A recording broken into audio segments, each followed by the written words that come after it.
Comment prévenir le diabète de type 2? Nous faisons des choix qui influent sur notre santé tous les jours. Prenez les 9 mesures importantes qui suivent afin de parvenir à un mode de vie sain en vue de prévenir l'apparition du diabète de type 2 ou du prédiabète, ou de diminuer votre risque de développer ces maladies. Quelques conseils d'hygiène de vie permettent de prévenir les complications du diabète, voire d'enrayer l'apparition du diabète de type 2 à un stade ultérieur. En un siècle, nos styles de vie ont radicalement changé pour le meilleur mais également pour le pire.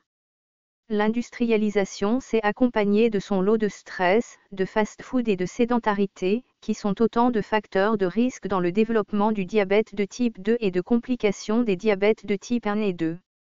Que vous soyez atteint ou non, adopter un mode de vie sain peut diminuer le risque d'apparition de la maladie ou en limiter les complications. Selon votre état de santé et le type de diabète qui vous affecte, une médication, insuline, comprimés, etc., peut être utile.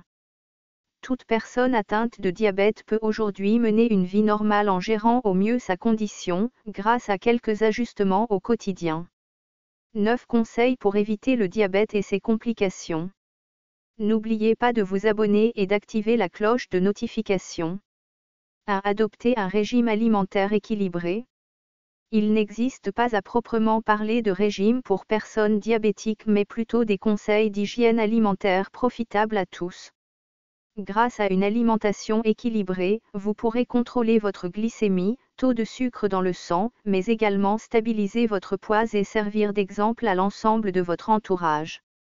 Pour atteindre cet objectif, réduisez la quantité de graisse dans votre alimentation en limitant son usage pour cuisiner. Préférez les aliments grillés, bouillis ou cuits à la vapeur aux aliments frits. Évitez les sucreries type gâteaux, biscuits ou bonbons. Mangez moins de sel, et préférez d'autres exhausteurs de goût comme les herbes, les épices ou le citron. Faites attention aux plats préparés. Limitez votre consommation d'alcool. Ne sautez pas de repas, veillez à manger à heures régulières et évitez le grignotage. 2. Pratiquer une activité physique régulière. Nos modes de vie modernes ne favorisent pas l'exercice physique. Cédant à une vie trop sédentaire, la balance entre la consommation des sucres contenus dans le sang et leur stockage penche trop souvent du mauvais côté. Une activité physique régulière permet d'abaisser la quantité de sucre dans le sang et d'améliorer l'action de l'insuline. Pour tirer un maximum de bénéfices d'une activité sportive, choisissez une activité sportive qui vous motive et que vous pourriez pratiquer en compagnie. Préférez les escaliers à l'ascenseur. Privilégiez les promenades après les repas. En transport en commun, descendez une station avant votre destination finale et marchez un peu. Faites la même chose en garant votre voiture quelques mètres avant votre rendez-vous. Si vous êtes inactif, VE, depuis longtemps, parlez à votre médecin de votre projet de reprise du sport. 3. Éviter le stress. Le stress peut être un facteur important de déclenchement du diabète. Afin de le limiter, veillez à ne pas négliger votre vie sociale et à vous détendre avec des amis ou en famille. Si vous êtes d'une nature angoissée, apprenez à gérer votre stress. Pourquoi ne pas commencer à pratiquer le yoga, la méditation, la respiration ou encore la sophrologie? 4. Arrêter le tabac. Le tabac est un facteur de risque désormais connu du diabète. Il induirait une insensibilité à l'insuline.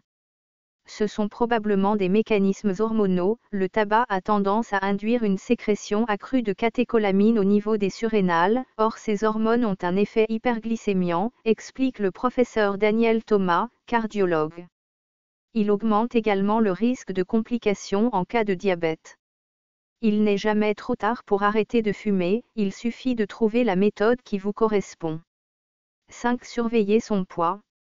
Le surpoids, particulièrement un excès de graisse abdominale, est également un facteur de risque de diabète, ainsi que de nombreuses maladies. Perdre quelques kilos en cas d'excès de poids voire d'obésité peut être très bénéfique pour votre santé. Pas de panique, si vous optez pour un mode de vie sain avec une alimentation équilibrée et que vous réintégrez le sport à vos habitudes, la perte de poids se fera automatiquement. Pas la peine de s'infliger un régime draconien que vous ne tiendrez pas sur le long terme. N'hésitez pas à vous faire suivre par un nutritionniste si vous ne savez pas par où commencer. 6. Faire le point sur ces facteurs de risque.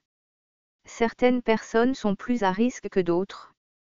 On l'a vu, une alimentation déséquilibrée, un manque d'activité physique, le tabagisme sont des facteurs de risque modifiables. D'autres en revanche ne le sont pas. C'est le cas de l'âge, il y a plus de risque après 40 ans. Des prédispositions génétiques, si un membre de la famille est atteint de diabète. Des antécédents, diabète gestationnel, accouchement d'un bébé de plus de 4 kg. Une surveillance médicale régulière et une action sur les facteurs de risque modifiables permettent de diminuer les risques ou du moins prendre en charge rapidement et efficacement la pathologie. 7. Connaître les signes d'alerte et ne pas hésiter à consulter. Si le diabète reste longtemps silencieux, certains signes doivent alerter. Bien les reconnaître permet de réagir vite et d'éviter les complications. Ainsi, une soif intense, une envie fréquente d'uriner, une fatigue et un manque d'énergie, une difficulté de cicatrisation, une vision floue. Si vous ressentez un ou plusieurs de ces signes, consultez un médecin pour un bilan de santé. Un simple test sanguin et barre oblique ou urinaire permettra de vous rassurer ou au contraire de commencer un traitement en cas de diabète. 8. Faire attention à certaines pathologies. Certains problèmes de santé favorisent la survenue du diabète de type 2.